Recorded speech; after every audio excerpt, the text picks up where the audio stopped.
Hi guys, welcome and welcome back to the guest channel. I'm Lexi and I make content about budgeting, planning, goal setting, all that good stuff.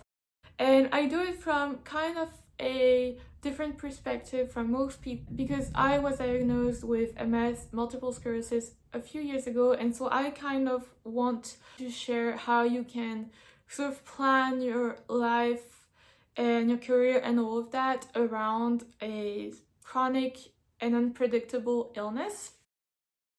And so today I kind of wanted to share with you how MS has impacted my career specifically.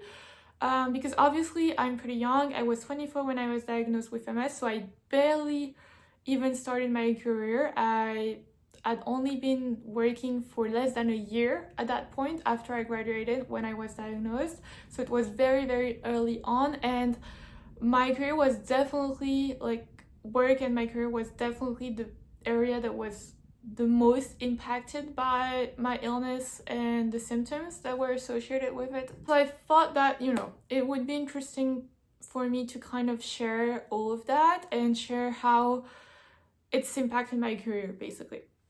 So to kind of take you back, like I said, I joined the company I'm currently working at 3 years ago now, in January 2022, right after I graduated from business school in France. So at the time I was kind of doing financial audit, financial consulting, all that kind of stuff. I was in the graduate program, so I would switch positions within the company. I had different missions, all of that.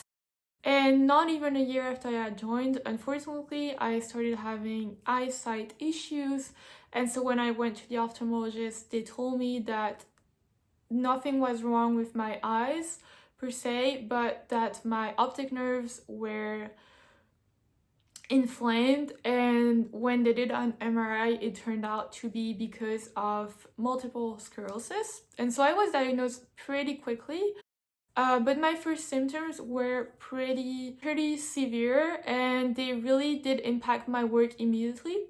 And so I basically, the second I was diagnosed, I was sent to the hospital to stop the attack, which was affecting my optic nerves.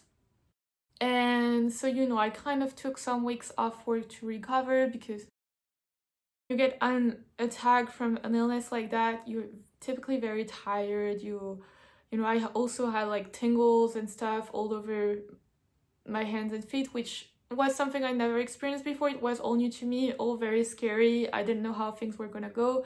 My eyesight got pretty bad pretty quick, so it was all new to me. So I basically didn't work for an entire month. I kind of went back to work, and then I just had an attack and then another one. So for the first 6 months of my diagnosis, honestly, they couldn't really stop the eyesight issues, and so it took them like 6 months to manage to get it under control. So my last hospital stay was in May, and that was when they finally managed to put an end to it.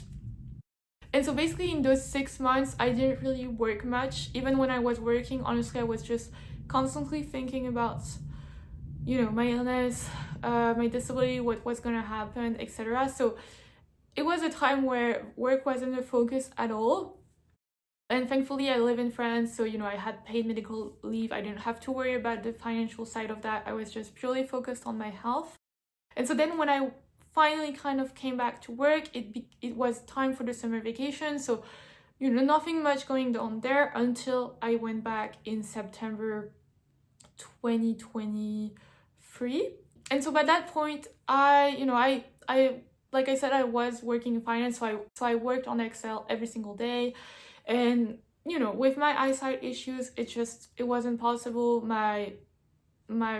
The visual acuity in my right eye was at around 1 out of 10 at the time, so it was really difficult. I had a lot of eye fatigue. Like, I just couldn't work on Excel anymore, so it was obvious that I needed to change jobs. And whether or not that was going to be at the same company was kind of the question. At the same time, I'd applied to get recognized as a disabled worker. So in France, you have this status that allows you to get, specific equipment, kind of all of that. Like, I needed a bigger laptop, so that kind of helped with that. And I didn't know, going back on the job market with that status, like it's not something I have to disclose, but since it was an issue that impacted my work, I kind of had to. So I didn't know if that was a good thing, it would be prejudicial for me. So I was kind of scared of going back on the job market. And so I kind of at first started looking for another position within the company because it's a pretty large firm. So I figured, maybe I could not work with clients where it's very stressful and stuff, but maybe work in some support function where, I could, like, the pace was a little bit slower, and so I would have less hours to work, basically, because I did work pretty long hours when I was working as a consultant. So anyways, I kind of started trying out HR, but didn't really have a position for me there.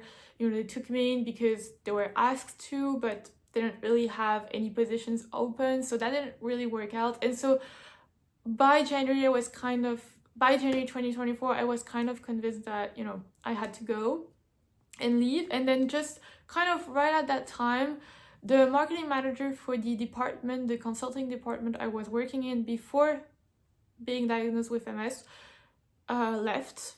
And so the position was open, and they offered it to me. And while it wasn't like something, I wasn't super passionate about marketing at the time. I knew a few things because I'd been to business school, but obviously it wasn't my line of work, so I kind of had to learn the skills.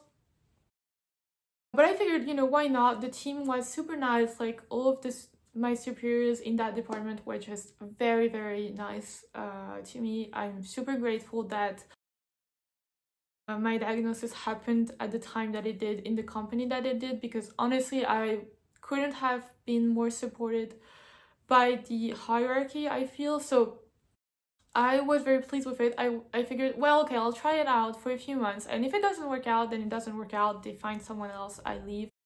A few months isn't that much, and then it ended up being a match, pretty much. So it's not going to be something that I'm going to be doing for the rest of my life, obviously, but as a transition position, while I think about changing career paths, it was a pretty good opportunity. I have a lot of flexibility. I can work from home whenever I want, basically. Really been able to reduce my workload, my daily workload, because on top of all the eye strain and all the eye fatigue, which is linked to my disability, which now we can't talk about a disability because it's been a few years. The doctors don't think it's going away. It doesn't look like it's going away, so it's less severe than it was 2 years ago, but my visual acuity in my right eye is still pretty low. And so as a result, my eyes are constantly trying to, accommodate that problem. And so it causes a lot of eye strain. So that's still very much an ongoing issue even nowadays. And then sometimes, not always, but, with MS, I do feel now more tired easily. Like, at the end of the day, sometimes I get these aches in my upper body that are not just due to having maybe poor posture at work, or I just get really tired on some days. It's it's occasional, it's not every day, but I do feel like on a daily basis I do have to manage my energy a little bit more than I used to, and so I've kind of just reduced my workload a little bit, and that's made honestly a drastic difference. So and in my new position, I don't really have to work on Excel too much. I do spend a lot of time on a computer screen, which in the long run is something I think isn't really suited to my illness, but that's something I'll discuss maybe in a future video. But as of today, for a few years, it suits me.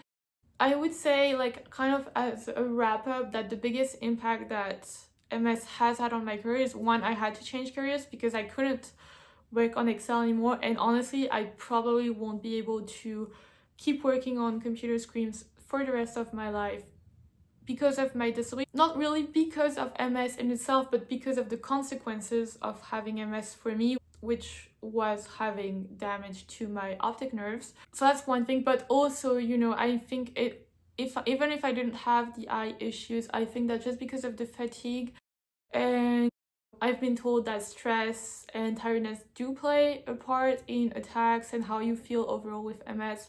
And so I do think that eventually I just wouldn't have been able to, be a consultant where we do have some big deadlines, sometimes big workloads, all of that. So I do feel like I would have moved eventually to a less stressful position anyways. It's just that with the eye issues, I just kind of had to, and so it happened pretty early on, but I feel like it would have happened anyway. But yeah, I think the biggest impact is definitely on my daily workload and on some of the tasks that I kind of do.